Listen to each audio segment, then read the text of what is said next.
Taekwoondoon kan isaan irraa baradhetti cimina qaamaa qofa miti, cimina sammuuti. Inni guddaan naamusa. Yeroo baay'ee kan jedhutti milkaa'inni waan hunda jabina qofa miti. Jabinni waan hunda caalu naamusa.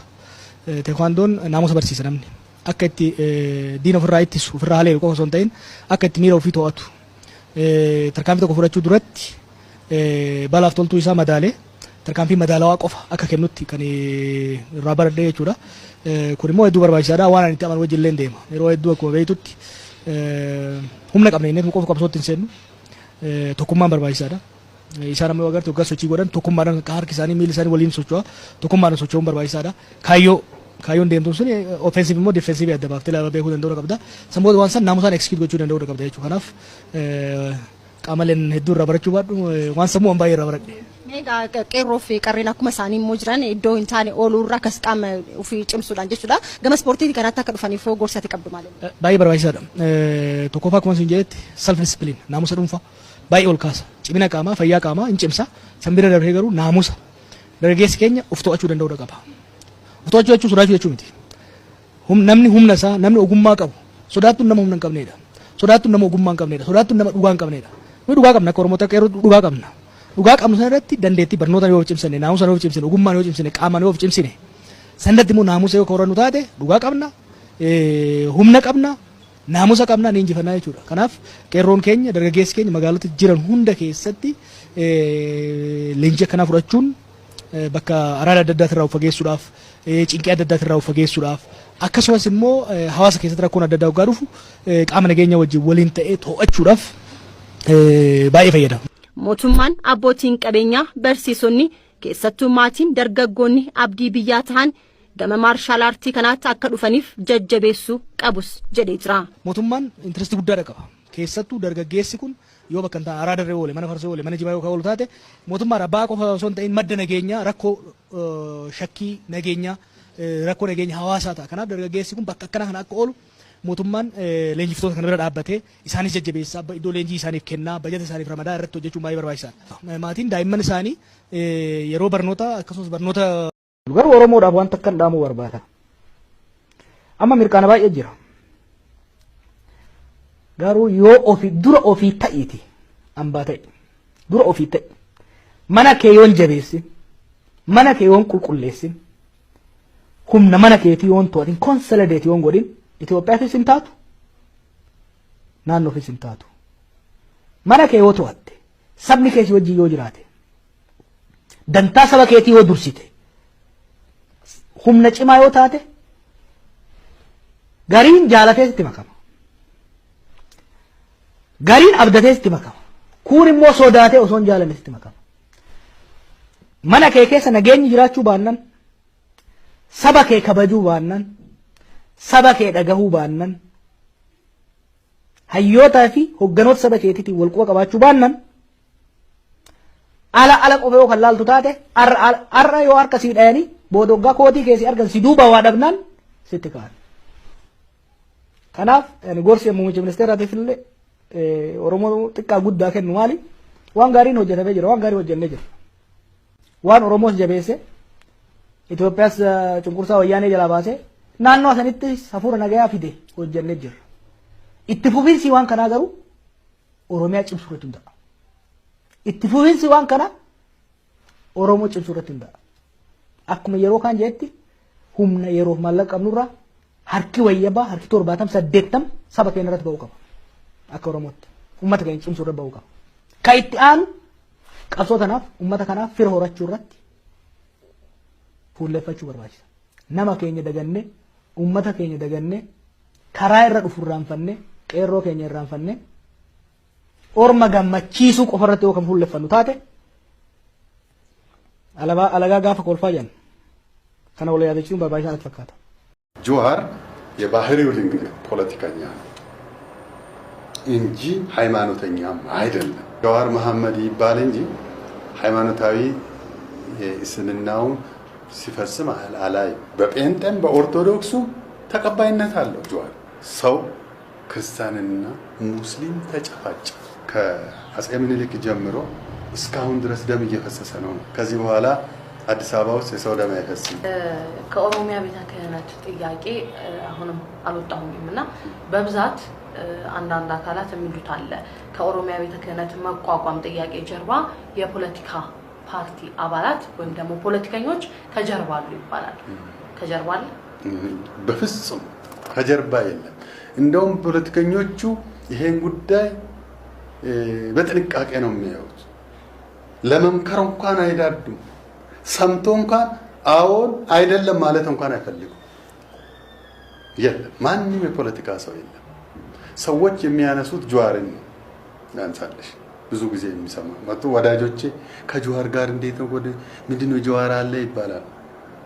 ጀዋር በነገራችን ላይ ሃይማኖተኛ ሰው ሳይሆን ፖለቲከኛ ነው። እኔ እንደማውቀው ለምን ተረዳ እንዴት ተረዳሽ ካልሽ ነግሬሻለሁ። ባጭሩ እኛ ትውቃችን ባሌ ላይ ሰው ክርስቲያንና ሙስሊም ተጨፋጨ ተጋደለ ጎባ ላይ ይሄንን ለማስታረቅ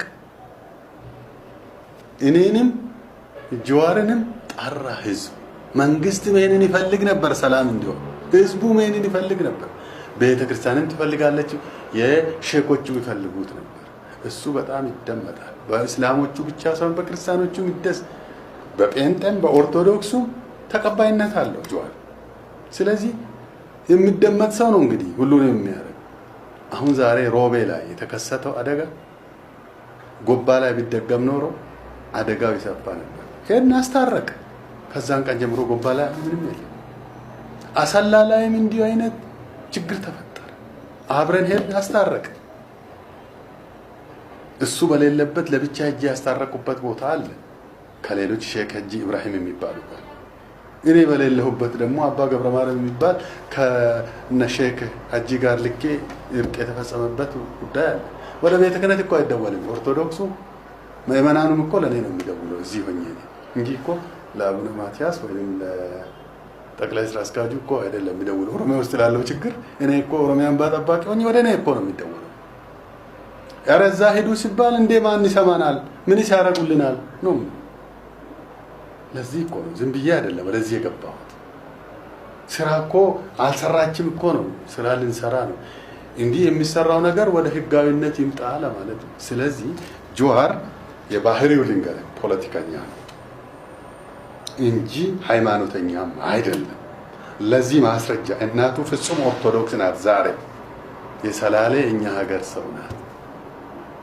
አባቱ አሪሲ ኦሮሞ እስላም፣ ሚስቱ ደግሞ ወይዘሮ አርፋሴ ፕሮቴስታንት ናት። አሁን ሚኒሶታ ያለችው። ልጁ ምን እንደሚሆን አናውቅም። አሁን አክራሪ እስላም የሆነ ሰው እናቱ ኦርቶዶክስ፣ እሺ እሷ እምቢ ትበል። እናት ሞክሮ እምቢ ባለ እንበል፣ እንደዚህ እንጠርጥር።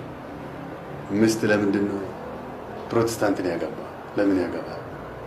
የቦረና ኦሮሞ ናት፣ ፕሮቴስታንት ናት። እሷም ሃይማኖቱን ይዛ ይሄ ነው የሱ እንደውም ጀዋር መሐመድ ይባል እንጂ ሃይማኖታዊ እስልምናውን ሲፈጽም አላይ።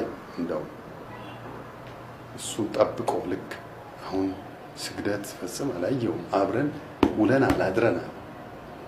ሁለተኛ አሁን ጾም ነው ስል አላየውም። እሱ ስለ ሃይማኖት አይደለም እንደው ፖለቲካ ውስጥ ግን አንድ እሱ ሳይንስ ከሱ የተማርኩት ለኦሮሞ የበላይነት በታገል ቀን ይላል እሱ ለሌሎቹ ሲናገር ወደቅን ይላል። ለኦሮሞ እኩልነት ከሆነ ግን ፈጽሞ መውደቅ የለም። በቃ እኩልነትን የሚጠይቅ ወደ ኋላ አይመለስም፣ አይሸንፍም።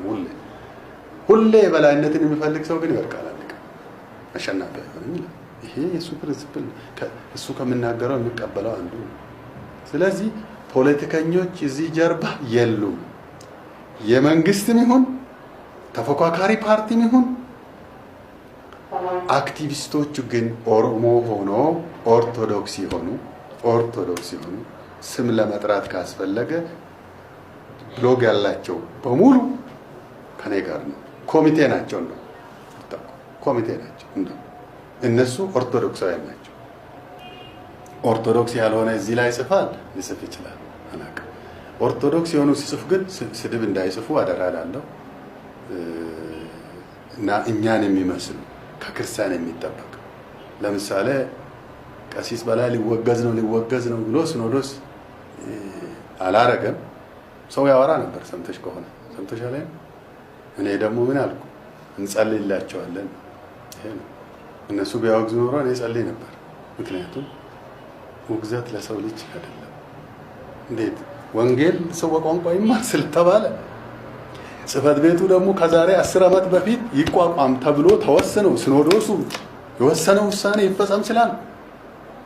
ውሳኔ እኮ አለ ተወሰነ ያስፈልጋል ተብሎ በኦሮሚያ ብቻ ሳይሆን በአማራ የአማራ እንደውም ተጀምሮ ነበር አማራ ክልል ከአማራ ይጀመር ተባለ።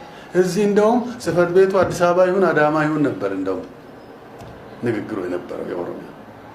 እዚህ ከሆነ ደግሞ ለምን ጠቅላይ ቤተ ክህነት ራሱ ለብቻው ተቋቁሞለት ጽሕፈት ቤት እዚህ ግቢ ለምን አይሆን ሌላ ቦታ አዳማ ካልሆነ የሚልም ተነስቶ ነበር። እዚህ ላይ እንዳለ ነው የቆመው። ስለዚህ ይሄን ስላልኩ ቀሲስ በላይ ወገዝ የሚሉ ካሉ እግዚአብሔር ይቅር በላቸው። ውግዘት የሚባል ነገር እኔን የሚያውቁኝ ሰዎች የውጪ ሲኖዶስ እና ሀገር ውስጥ ሲኖዶስ ይወጋገዙ ነበር አይደል? በዛን ጊዜ ብቸኛ ተቃዋሚ ነበር። እንደው ለአባታችን በረከታቸው ከኛ ጋር እና አቡነ ጳውሎስ በድፍረት የተናገርኩት ተሸነፋችሁ ነው። እነሱ ያውግዙ 10ም 20 መልስ አያስፈልግም። ምንም ማውገዝ አያስፈልግም። ምንም ማስተማር መጸለይ። የሚወገዘው ሰይጣን ብቻ ነው። ሁለተኛ ደግሞ ሰውን ለመግደል ሲሮጥ አትግደል ብለህ አውግዘ ማውገዝ ይቻላል እንዳይገል። ከዛ ውጪ ምንድነው ሰው እንዴት ይወገዝ? ይሄ ውግዘት ለሰይጣን ነው። እንዲህ አይነት ትምህርትም የለም። ስለዚህ ፖለቲከኞች ከዚህ ጀርባ የለም። አንዲሁ ነው የሚጠረጥሩ። እሺ የዛሬ 10 ዓመት 11 ዓመት ሲኖዶስ ሲወስን ሲኖዶስ ጀርባ ፖለቲከኞች አሉ ሊባል ይችላል? አይልም፣ አይቻልም። እኔ ደግሞ ዛሬ ካህን የሆንኩ አይደለም፣ በኃላፊነት ቤተክርስቲያን ውስጥ የኖርኩ ነኝ። እሺ በአንድ ጊዜ ሁሉ ሰው ለምን ይከተለኛል? ለምንድን ነው? ጥያቄ እነሱ ስለሆነ ነው። እኔም ጥያቄው በዋናነት ብዙ ሰዎች ከኦርቶዶክስነት ተከታይነት ለቆ ከቤተ ክርስቲያን መውጣት እንዳለ ሆኖ የነሱ መንፈስም እኮ ነው። እኔ የህዝቡን ሐሳብ እኮ ነው ያዝኩ። የህዝቡ ግፊት ነው ይሄን ወደዚህ እንዲመጣ ያደረገኝና ስለዚህ ሲጠቃለል ፖለቲከኞች አንድም ሰው የለም። አይደለም ሌሎች ፖለቲከኞች ሀገር የሚመሩ ሰዎችም ከዚህ ጀርባ የሉም ማንም። በዚህ ጉዳይ ላይ የፖለቲካ ሰዎች እጅግ በጥንቃቄ ነው የሚያዩ። እጅግ እኔ ገርመኛል። ስንገናኝ ለምሳሌ ህዝብ የኛ ጉዳይ የደረሰ ይዘረፍላል። ህዝብ ክርስቲያን ፕሮቴስታንት የሆኑ ደግሞ የኛ ቤተክርስቲያን አሁን የምንመለስበት ጊዜው እየደረሰ ነው ወይስ ገና ነው ይሉኛል። ይሄ ብቻ ነው እንጂ ፖለቲከኞቹማ ይሄ ሃይማኖት ጉዳይ እንደው የሚጠይቁት ምንድነው? ሰው ፖለቲካ ሲሆን ወደ ስልጣን ለመምጣት ነው እንጂ ህይወትን ቢሆን እንዲሞት አይፈልግም። ሃይማኖት ጉዳይ ግን እኮ ሰው የተሳሳተ እንኳን ቢሆን ቢገልም ብሞትም መንግስተ ሰማያት ይገባለሁ ብሎ እንዴት ይሄንን ትጀምራለህ? እንዴት ሃይማኖት ይሏል። እንደዚህ ነው ምንድነው እንጂ እንደዚህ ውስጥ ገብቶ ከጀርባ የሚያግዝ የለም፣ ሁሉም የለም። ህዝበ ክርስቲያኑ ግን በሙሉ አለበት በአንድ መንፈስ።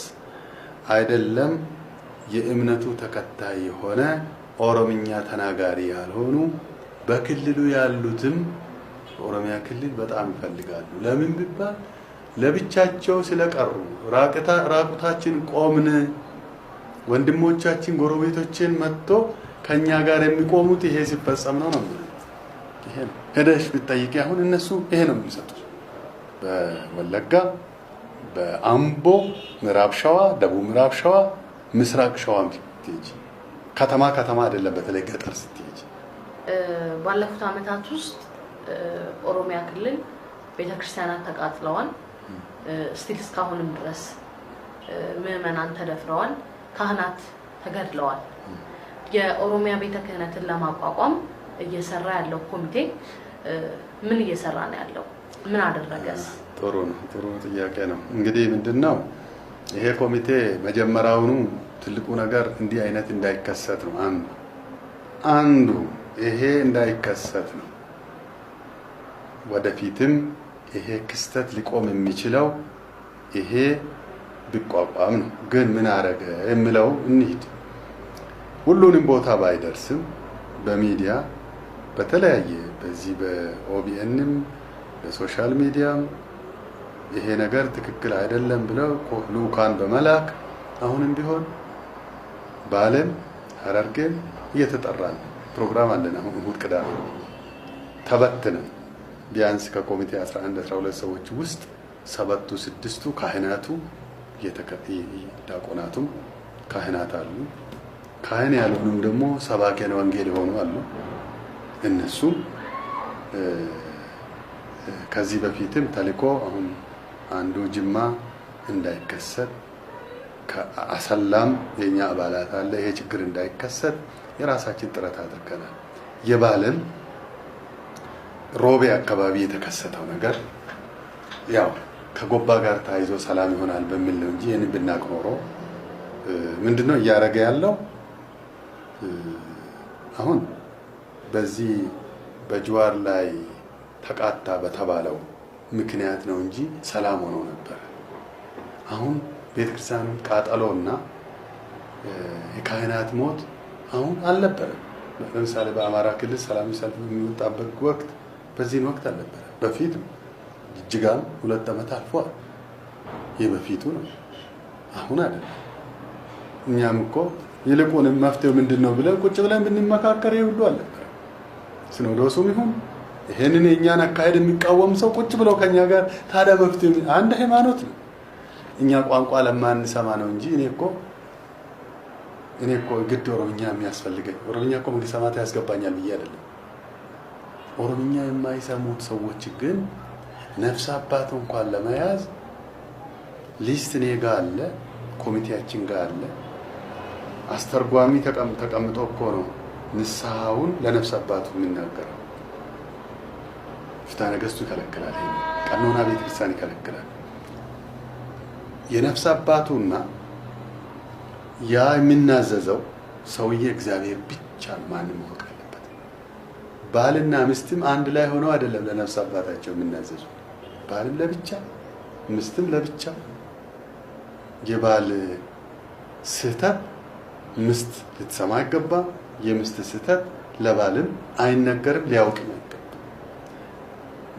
እግዚአብሔርን ተመስሎ ካህኑ ብቻ። አሁን ግን በስማ በለው ነው። ይሄ እንዴት ነው? ለምንድን ነው ኦሮሞ ካህናትን እስካሁን ያላበዛ ነው? ምን ነበር ችግር? ምንድን ነው? ይሄ ነው መመለስ ያለበት። ትልቅ ስህተት የተፈጸመው እዚህ ላይ የአካባቢ ልጆች ሰው ጠፍቶ ነው። እርግጥ መላከ ታቦር ተሾመ ዘርጉን የኢትዮጵያ ቤተክርስቲያን ክትል ጠቅላይ ስራ አስኪያጅ የነበሩ ስልጣኑን ለኔ ያስረከቡት ትልቅ አክብሮት አለ። የሰሜኑ ሰው ናቸው። ትልቅ ምን አሉ? እኛ አሉ ከቤት ወጥተን ለምነን ነው የተማርነው። ሰሜኑ በጎንደር፣ በጎጃም፣ በወሎ፣ በትግራይ ከአባቶቻችን እናቶቻችን ወጥተን ቆሎ ቆርጥመን የደረቀ ምግብ በልተን ለምነን ነው የተማርነው። አሁን በኦሮሚያ የመጀመሪያ ወተቱን ትቶ ገንፎ እየበላ ወተት የሚጠጣውን ልጅ ከዚህ ወጥተህ ለምነህ ተማር ማለት አይቻልም። ቤተክርስቲያናችን ጠፍታለች። አንድ ነገር ልታረግ ይገባል አሉ ቤተክርስቲያን። ይሄን ካላረገች የዛሬ 10 ዓመት ቤተክርስቲያን የለችም አሉ በህይወት መላከ ታቦር ተሾመ ዘርጉ ጠይቅ ሂጂ ነው። ምን አሉ? እህስ መፍትሄ እዛው መምህር ቀጥረን በጀት መድበን እዛው እናት አባቱ ባለበት ማስተማር ነው። በቃ ለኛ መፍትሄው እዛው መንደር ሄደን እዛው ከእናት ከአባቱ ቤት ወተቱን እየጠጣ እየመጣ ማስተማር። ቄስ ዲያቆን ካላረግ ቤተክርስቲያን የለችም ነገ ያሉት እሳቸው። እንደውም እሳቸው የገለጹበት ከዚህ በላይ ስለነበረ ይሄ አማርኛ ተናጋሪውን እኛን እንዲህ ብለህ ኦሮሞን የገለጽክበት ትክክል አይደለም ብሎ የወቀሷቸው ሰዎች አሉ። ግን እሳቸው በቅንነት ነበር። አሁን እኔ እንዳጠየምኩ አይደለም እንደውም ያሉት እሳቸው። እና ምን ለማለት ፈልጌ ነው አሉ ጥሩ ጥሩ አባቶች ግን ታፈኑ። መላከ ታቦር ተሾመ ዘሪሁን ሰው አንስቷቸው እኔ ስልጣን ልቀቁ ተብሎ ከስልጣን ተባሮ ሳይሆን በራሳቸው ማመልከቻ ጽፈው ለቅቄያለሁ ይሄን ስልጣን እኔ እሳቸው ቦታ የተተካሁት ምክትል ጠቅላይ ስራ አስኪያጅ ሆኜ የተተካው እና ለምንድን ነው የወጡት ይባል ይሄንን አሁን የሚደረገው አላግባብ ይሄንን ነው ያልቻሉ። በኋላ ግን ቤተክርስቲያንን አገለግላለሁ ብሎ ሊቅ ስለነበሩ ሊቃውንት ጉባኤ ሰብሳቢ ሆነው በሊቃውንት ጉባኤ አገለግሉ ነበር። አስተዳደሩን ግን ይሄ አስተዳደሩ ልክ አይደለም ነው የሚሉ እና ስለዚህ አሉ እኮ በጎንደር በጎጃም በወሎ ሊቃውንት ይሄ ነገር አልተሳካላችሁም አልፈጸሙም። አሁን እኛ ግን እንፈጽማለን። ዛሬ እነሱን ሐሳብ ምክር ይዘን የሚቃወሙ እኮ አሉ የሚደግፉንም አሉ። የሚደግፉን ግን ይፈራሉ። ፊት ለፊት ለመውጣት ይወጣሉ። ግን ከዚህ በኋላ መድረክ እናዘጋጃለን ለነሱ። ይሄ ነው። እሺ ባሳለፍነው ሳምንት ጥቅምት 13 እና 14 በኦሮሚያ ክልል ትልቅ ብጥብጥ እና ረብሻ ተነስቶ ነበር። በዛ ምክንያት ደግሞ የተቃጠሉ ቤተክርስቲያናት ነበሩ፣ የተገደሉ ካህናት ነበሩና ይህንን በተመለከተስ ምን አደረጋችሁ? ይሄ ነው ከዚህ ጋር የተያዘ ቅድም እንደተመለስኩት ነው። እኛ እንግዲህ በአንድ ኮሚቴ ነን። መዋቅራችን እስካሁን ድረስ ይሄንን ጉዳይ ከኛ ጋር እየተናበበ አንዳንድ ነገር መልእክት የሚያስተላልፍ እንጂ ቢሮ የለንም ማለት በየዞኑ በየወረዳው የለንም። በከተሞች ኮሚቴ ጥቂት ኮሚቴዎች አሉ። እኛ ማድረግ የምንችለው በሚዲያ ትክክል እንዳልሆነ በነገራችን ላይ እግዚአብሔር እውነት ይወዳል። ክርስቲያኖች ብቻ አይደለም እስላሞቹም ሞቷል። የባለ ልንገርሽ የባለ ሮቤውን ልንገርሽ መነሻው መጀመሪያ የአንድ ክርስቲያን ቤት ነው የተቃጠለ ሆቴል። ከዛ ያ ሆቴል ሲቃጠል በማግስቱ በወሬ የሚባለው ገንዘብ ሰብስበው ለወጣቶቹ ለኦርቶዶክስ እምነት ተከታዮች በተለይም ቱለማ ኦሮሞ የሚባሉ የሸዋው ክርስቲያን አለ። ይሄ ወጣቱ ይሄ ሸዋ ከዚህ አባት ወይም አያቶቹ ወደ ሸዋ ይሉ እነሱ ኦርቶዶክሳውያን ናቸው። እነሱ ኦርቶዶክስ ይሄን ልሙጥ ባንዲራውን አረንጓዴ ቢጫ ቀይ አናይም የሚሉ ሰዎች እሱን ይዞ ዱላ ይዞ ወጡና እስላሞቹን አጠቁ። ብዙ እስላሞችንም ገሏል፣ አቁስሏል። አሁን በዚህን ጊዜ ከክርስቲያኖች በላይ የተጎዳው ሙስሊሙ ነው። በማግስቱ ደግሞ ወይ በማታ ደግሞ አጸፋውን ሙስሊሙ ደግሞ ክርስቲያኖቹ። ይሄ ነው እንግዲህ ቁርሾ ይኖራል። ይሄ ቁርሾ በሂደት እየጠፋ እንዲሄድ ነው አንዱ ስትራቴጂያችን። የዋናው የኦሮሚያ ቤተ ክህነት መቋቋም በሙስሊምና በክርስቲያን መካከል ያለው ልዩነት የመጣላት ጉዳይ ማስቆሚያው አንዳንድ ሰባኪ ወንጌል ተነስቶ ሌላውን እምነት የሚሳደበው ወደፊት እንዳይኖር መስጊድ ውስጥም ደግሞ ይህንን አጸፋ ለመመለስ የሚሳደቡት ከቆመ በአማኞች መካከል ጸብ ነው። ይሄ ጸብ እኮ የክርስቲያኖቹ መጋደል ተንኳሹ እኮ ሌላ ከዚህም ካህን ሊሆን ይችላል፣ ከዛም ሼካው ሊሆን ይችላል። ግን የሰላም ሐዋርያ መሆን የሚገባቸው እነሱ ነው። ስለዚህ ይሄ ነው ጉዳት ተፈጽሟል። ይሄ ነገር እንዳይደገም ይሄ ቁስል እንድድን እየሰራን ነው። አሁን ፕሮግራም ይዘን የተወሰነ የኛ ካህናት እዛ ያሉት ለምሳሌ ከኦርቶዶክስ ቄስ መንግስቱ ከሙስሊሙ ደግሞ ሀጂ ሃሎ የሚባሉ ሁለቱ በጋራ ሆኖ በእነሱ ዝር ካህናትም ከሼኮቹ ስራ እየተሰራ ነው። አሁን እርቅ እየተፈጸመ ነው። የመጨረሻ መደምደሚያ ደግሞ እኛ ልንሄድ ፕሮግራም አወጣን ተከፋፍለን። አንድም ወደ ባሌ ነው ችግር አለ የተባለው። አሁን አርሲ አሰላ አካባቢ ችግር የለም። ዶዶላ ደግሞ ዶዶላ የዛ ችግር ተፈጥሯል። ሻሸመኔ ችግር የለም። አምቦ ከእስልምናና ክርስትና መካከል ችግር የለም። ይሄ ህግ አስከባሪና ወጣቶቹ መካከል አሁን እሱን ብዙም የኛ ኢንተርፌራንስ አያስፈልግም። የክርስቲያንና የእስላሞቹ ችግር ግን እኛ ነን የምንፈታው፣ ከኛ ውጪ ሌላ መንግስትም የሚፈታው አይደለም። በኦሮሞ ባህል ደግሞ መደበኛው ህግ አያምንም። መደበኛው ህግ በፍጹም አያምንም። ለምን ብትይ ሲጎዳበት ኖር ያለው ውሸት ነው። ቋንቋ ስለማይችል፣ ሁለተኛ ጠበቆችም ስለሚያጭበረብሯቸው፣ ትክክለኛ ዳኝነትም ስለማይሰጥ አያቶቹ አባቶቹ ሲያወሩት የነበረው ይሄ መደበኛውን ፍርድ ቤት በውሸት ይሄ በአማራውም ራሱ እኮ ይባላል ሸፋጨን ይዤ ልምጣ ማለት እኮ ውሸታሙን አታላውን ጠበቃን ይዤ ልምጣ ነው ማለት መደበኛ። ኦሮሞ በዚህ የባህሉን ህግ ያምናል። ይግባኝም አይደል የባህሉ ለምሳሌ አባ ገዳው የሀገር ሽማግሌው የሚወስነው እሱ ፊት አይዋሽም። ገሎ ከሆነ ገድያለሁ መነሻ አንተ ነው ካሉ ከሆነ እኔ ነኝ ነው። ምንም መከራከር መሐላም የለም። መሐላ የሚባል የለም። ዋቃ ካለ በቃ መሐላ እሱ። ስለዚህ እንፈታለን። አሁን በኦሮሚያ ክልል ያለው እስላምና ክርስቲያን መካከል ያለው በተለይም ደግሞ የተጎዳው ክርስቲያኑም ኦሮሞ ነው፣ ሙስሊሙም ኦሮሞ ነው። የተጣሉት ኦሮሞ ነው። አሰላ ላይ ሸዋው ቱለማ ይባላል፣ አርሲ ደግሞ ሴኮመንዶ ይባላል። የቱለማ ኦሮሞ ለአርሲው የአርሲው ሴኮመንዶ ካሳ ሰጥቶ ነው እርቆ የተፈጸመው። ለምን ቢባል የተጎዳው ከክርስቲያን ከሆነ ያው እኛንን ካሳ የምንቀበለው፣ የተጎዳ ከሙስሊሙ ከሆነ ግን እኛ ቱለማዎቹ ካሳ እንሰጣለን።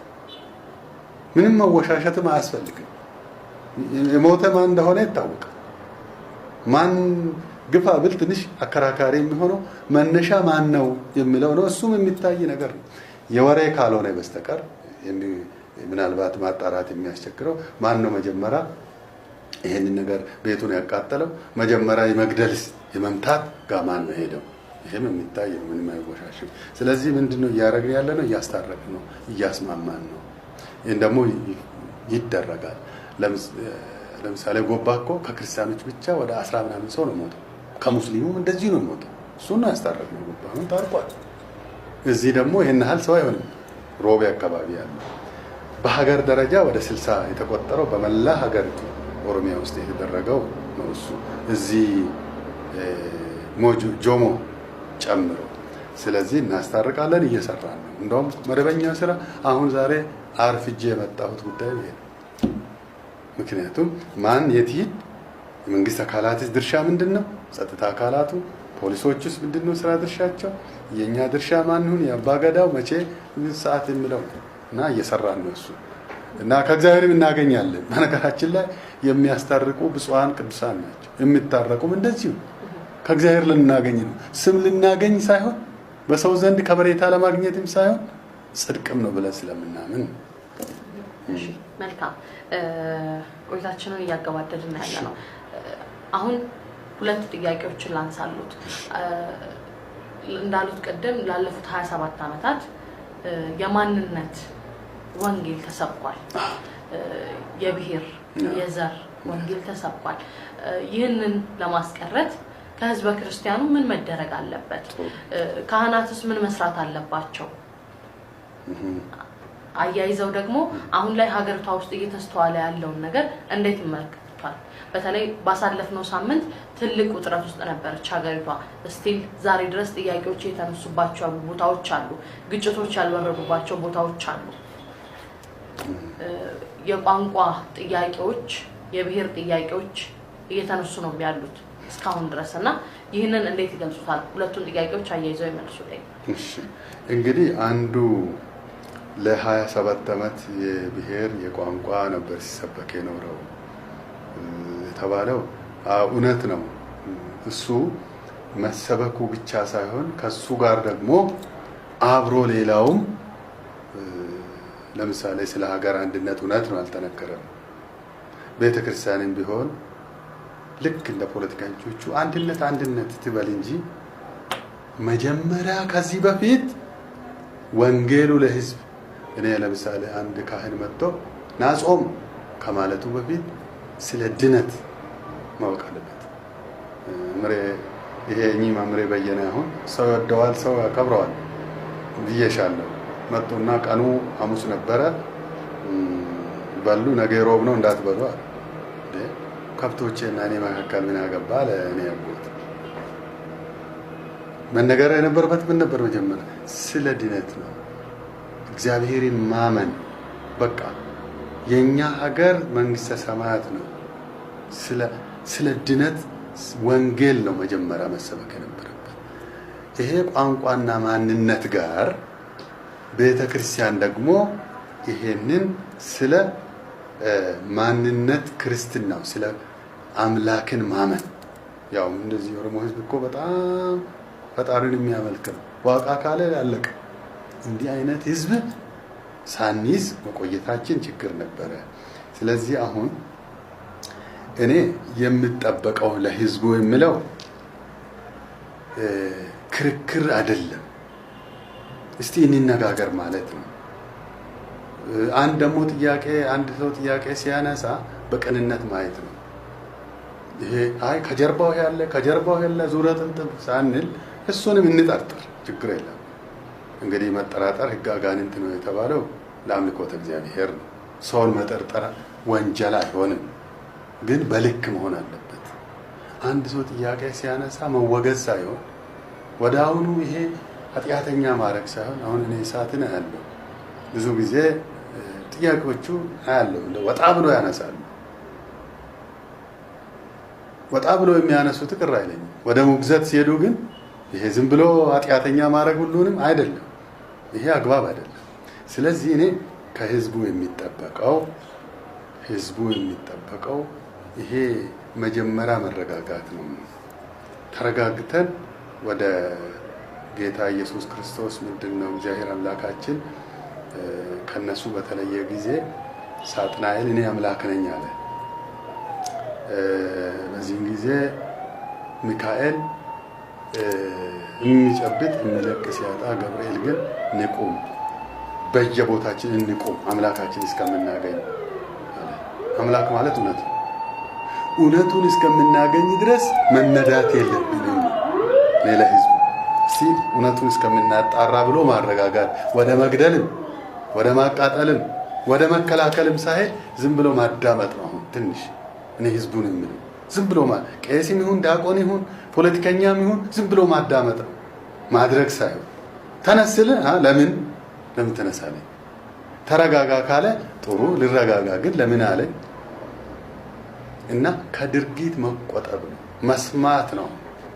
መጮህ መናገርም አይደለም። ለምጮህ ለምናገር ደግሞ ዝም ብሎ ማዳመጥ ነው። እንዳትናገር ብሎ አፍ መያዝ አያስፈልግም። እኔ ለህዝቡ የሚለው እውነቱን እስከምናገኝ ድረስ ቾክለን አንድ ነገር እንዳናደርግ። አሁን እኔ እውነት ይሁን ውሸት ይሁን አላውቅም፣ እነዚህ የኦርቶዶክስ እምነት ተከታዮች ወጣቶችን ይሄን ባንዲራ የሰጡ ሰዎች ገንዘብ ያላቸው ሰዎች ተሰባስበው ገንዘብ ሰጡት። አብሮ በሰልፍ የዋሉትን ልጆች በጠዋት ወደ ዱላ ተቀየረ። በገንዘብ ነው። እኔ አንድ ሰው መጥቶ ሲነግረኝ ዝም ብሎ በተለይም ሂድ፣ ግደል፣ ስደር፣ አቃጥል የሚል ካለ ለምን ይሄ ነው ሰይጣናዊነት አለ። ይሄንን አይል አይ ተውለት፣ ይቅርታ ያርግ፣ ምንም እሱ ያርግ፣ ዝም ብለሽሽ እንዳው ጥግ ጊዜ ቆም የሚል ሰው መንፈሳዊ ነው ብሎ ይጠብቅ ሰው ለህዝቡ የሚለው። ካህናትን ደግሞ ያለፈው ኃጢአታችን ይበቃናል፣ ከጳጳሳት ጨምሮ ይበቃናል፣ የሰራነው ወንጀል ይልቁንም ንስሐ ገብተን መዳን። ወዲህና ወዲህ ሄደን ለምሳሌ አንድ ጥያቄ ሲነሳ እሱን ለማዳፈን ገንዘብ እያወጣን ዘረፍ አያስፈልግም። ካህናቱ ከዚህ በፊት ማንም ሰው የየድርሻችን እንቀበል ይሆናል በሰራነው ልክ ኃጢአቱንም ጽድቁንም። ግን ዛሬ የመዳን ቀን ነው ብለን ብናስብ ለካህናቱ ህዝቡን ለህዝብ መጨፋጨፍ ተጠያቂው እኛ ነን ብዬ ገምታለሁ። ሰው ባይጠይቀን በዚህ በምድራዊ ህግ ባንከሰስ ፈጣሪ ይከሳል። ለምንድን ነው ስነ ምግባር ባለቤት አስተማሪ ኢትዮጵያ ኦርቶዶክስ መሆን የለባትም? ነበር እኮ መሆን የነበረባት። አስተምረናል፣ እኛ እኮ አስተምረናል። እኔ የኛ ውጤት ነው። ለምንድን ነው ይሄን ነው ማለት? ይሄንን ሼኮቹም ከዚህ ነፃ ነን ካሉ እነሱንም ነፃ ሊሆኑ አይችሉም። ሼኮቹ ምናልባት እነሱ እድሉ ግን እንደኛ የሰፋ አልነበረም። እውነት ነው፣ እግዚአብሔር የሚወደው እንደኛ የሰፋ እድል አልነበራቸው። በዚህ በ27ቱ ዓመት ካልሆነ በስተቀር በተለይ በደርግና ባለፉት ስርዓት እንደኛ እድል አልነበረም። ይሄንን ሀገር የመቅረጽ ሀገሩን የማስተካከል ትውልዱን የመፍጠር የኛ ነበር። የኛ አቅማችን ብዙ ትልቅ ነበር። ነገም ቅጣትም ስንቀበል ትልቅ ቅጣት እንደሚገጥመን ማመን ያስፈልጋል። ሼኮቹም ቢሆኑ ያለፈው ገባ አይከድም። አሁን ለሰላም መቆም ነው፣ በአፍ ብቻ ሳይሆን በድርጊት። ለምሳሌ እኔ ወንጌል ሲሰብክ ወይ ቁርአንም ሲሰብክ እዛ ጥሩ ሰብኬ ሲሄድ ደውኮ ችግሩን ነገሌ ጋር ነው የሚል ከሆነ አሁንም ያው አበላሸ ነው ማለት ነው። ሰው ደግሞ በባህሪው በአደባባዩ ይልቅ በጆሮ የምትነግረውን ነገር ነው እውነታው ይሄ ነው ብሎ ነው። ምን አይነት ዘመን እንደሆነ አላውቅም ትውልዱ። ያ ፊት ለፊት የሚነገረው ለምንድን ነው? ይሄ መደበኛው ህግ ያመጣው ጣጣ ነው። በአደባባይ የሚነገረው ነገር ለሰው እውነታው እሱ አይደለም። እውነታው በጆሮ የሚነገር ጨለማ ተለብሶ። ምክንያቱም ሰው ጨለማ ለብሶ ግደል ካለ የሚቀበለው ለዚህ ነው። ጨለማ ለብሶ ስደብ ካለ ጨለማ ለብሶ ተደብቆ የገሌ ቤት አቃጥል የሚለው ለዚህ ነው። እንዲህ አይነት ግን ምንድነው? እኔ ሁሉ ጊዜ የድብቅ የጨለማ ስውር ነገር የቅዱሳን አይደለም፣ የጥሩዎችም አይደለም፣ ሀገርንም የሚጠቅም አይደለም። ሀገር የሚጠቅም በአደባባይ የሚነገር እውነታው እሱ ነው። ማስተካከልም ይቻላል። እውነታ የሚሆነው ለእኔ ከውስጤ ያለ ነው። ስህተት እንኳን በሆነ ታረም ይባላል። እሱ በአደባባይ የሚነገር ነው መታመን ያለበት። እንዴት ይመለከቱታል ተባለው፣ እኔ የሚመለከተው እንግዲህ ምንድን ነው ዝም ብለው ክርስቲያን ተስፋ አይቆርጥም የሚል ብቻ አይደለም፣ እውነትም ነው። እኔ ብዙ ፈተና እንግዲህ በታሪክ ያየ ነው። እኔ የደርግን አውቃለሁ ሙሉ በሙሉ ባይሆንም የኃይለ ሥላሴን ምንም አላውቅም፣ በወሬ ነው።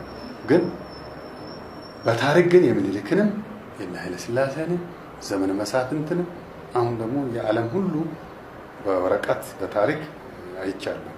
ብዙ እናት ልጇን የበላችበት ዘመን ተብሎ ይነገራል። ኢትዮጵያ ብዙ መከራ አሳልፋለች። ጣሊያን ጊዜም የነበረው ተራ ነገር አልነበረም። የእርስ በርስ ጦርነቱም አሁን ብቻ አይደለም። እኔ ከዚህ በኋላ እንማራለን የሚል እምነት አለ። ይሄ በተለይ የአሁኑ ወጣቶች ልንማር የሚገባ በጠረጴዛ ዙሪያ መወያየት ብቻ አይደለም፣ ደግሞ ወደ አሁኑ የመሰማማት እድሉ አለን። ይሄ እኔ የሚያስተምረን ነው እንጂ ኢትዮጵያን የሚያጠፋት አይደለም። ይሄ የሚያስተምረን ነው። ይሄ ኢትዮጵያን የሚያጠፋት አይደለም። በየቤተ እምነቱ መካከል የሚነሳው የኛ የኦርቶዶክስ አባቶች አሁንም ቁጭ ብለው ቢያስቡበት፣ ዝም ብለው ቀሚስ ይዞ ጨለማ ለብሶ በጆሮ አባቶች እኮ ነው እንደዚህ ከምሉ በአደባባይ መነጋገር፣ ለህዝቡ ደግሞ መስጠት።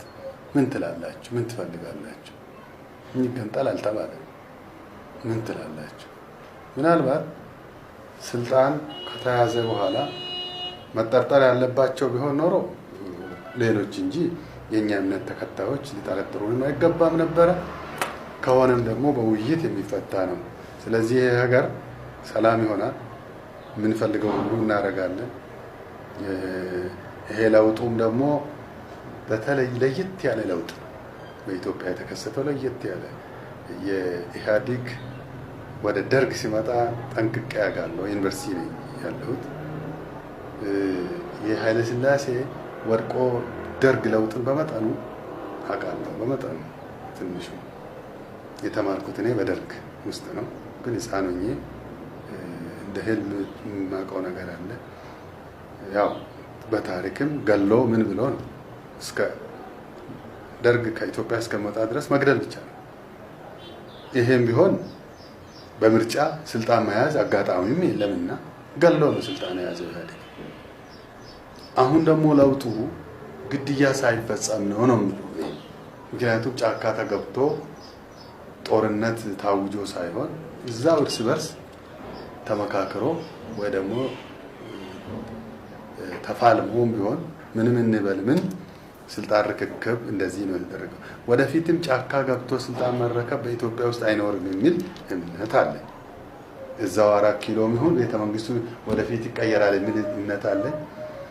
በነገራችን ላይ አንድ መግለጽ የሚፈልገው መደበቅ የሌለበት ህዝቡ መማር ያለበት ሽማግሌዎች የሰማሁትን ነው። ከአጼ ምኒልክ ጀምሮ እስካሁን ድረስ ደም እየፈሰሰ ነው። ለምሳሌ የኃይለ ሥላሴ ጊዜ ለመንግስቱ ንዋይ የፈጃቸው ቀላል አልነበረም። በመንግስቱ ኃይለማርያም ደግሞ ቀይ ሽብርና ነጭ ሽብር የተባለው ቀላል ደም አልፈሰሰም። ኃይለ ሥላሴም ዩኒቨርሲቲውን ትቶ ወደዚህ የመጡበት የደም ቦታ ነው ብሎ ነው። ይሄ ኢህአዴግም ቢሆን ደግሞ ብዙ ደም አፍሷል። አሁንም ደም መፍሰስ አለ። ይሄ ደም መፍሰስ ይቆማል የሚል እምነት አለ። አባገዳዎቹ ያሉትን ልንገርህ። አሁን እኛ መርቀናል፣ ከዚህ በኋላ አዲስ አበባ ውስጥ የሰው ደም አይፈስም የሚል አላቸው። እኛ ስንመርቅ በነበረበት ጊዜ እንደዚህ ደም አይፈስም ነበር። አሁን ግን ይላሉ። ተስፋ ጥሩ ነው። ምን አለ እግዚአብሔር ካረገልን። አዎ ይሄ እንደ ሰው ይመን ማለት አይደለም፣ ምኞታቸውን ሁሉም መመኘት አለበት። ካሁን በኋላ አዲስ አበባ የሰው ልጅ ደም የሚፈስባት አይሆንም የሚል እኔም እምነት አለኝ እና ስለዚህ ተስፋ አለኝ። ችግር የለም። ሚዲያ ሰዎች መጨረሻ የሚለው ነው ሶሻል ሚዲያም ሆነ ይሄ ማህበራዊ ድረገጽም ይሁን ሚዲያዎች ጦርነትን የሚያውጁ የሚቀሰቅሱ መሆን የለበትም። አሁን አንዳንድ ጊዜ ተመልካች የሚበዛለት ጦርነት ምንድን የሚል ሰው ምን አለ ለማለት ጆሮ ይሰጣል፣ ተመልካች ያገኛል። እኔ ተመልካች እንዳገኘው ባይቆጥር እሱ ሰይጣንም እኮ የሰይጣን ስራ ምንድን ነው ብሎ ያልቆ ሰው ሊያረክ ሳይሆን ሊያወግዝ።